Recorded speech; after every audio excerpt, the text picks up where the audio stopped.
La source a un message, mais alors celui-là, il est vraiment topissime. Hein. T'as passé une année de merde, mais vraiment de merde, merde, merde. Surtout sur le plan émotionnel. Vraiment, tu n'arrivais plus à gérer tes émotions. Hein.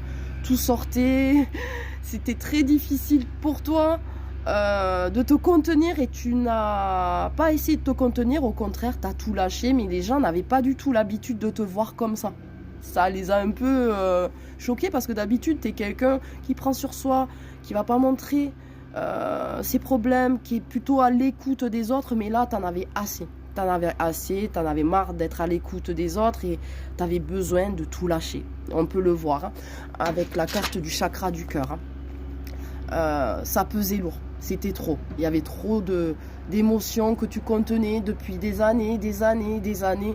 Et t'as décidé, l'année 2024 hein, plutôt, de t'occuper de toi, vraiment seulement de toi. T'as décidé d'être égoïste et ça a payé. Ça a payé. Parce qu'en fait, tu as pu résoudre tes problèmes émotionnels.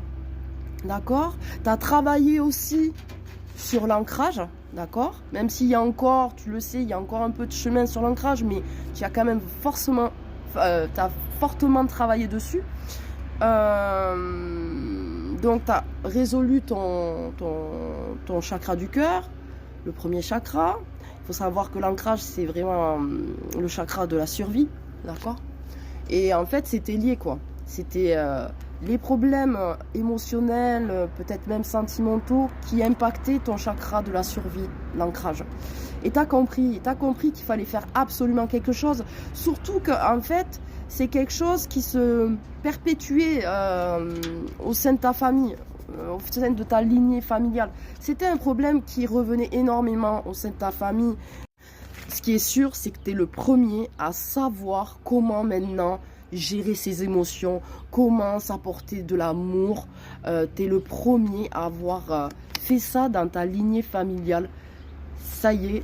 Et en fait, en ce début d'année, tu vois vraiment les changements. Là, tu te dis, waouh, ok, c'était une année de merde, mais il y a des changements tellement positifs dans ma vie. On le voit.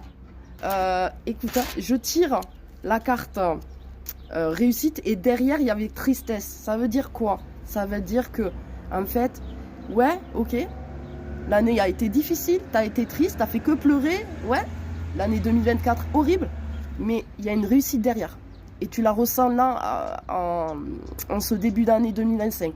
Tu le ressens et on me dit il y a le bonheur total parce que ça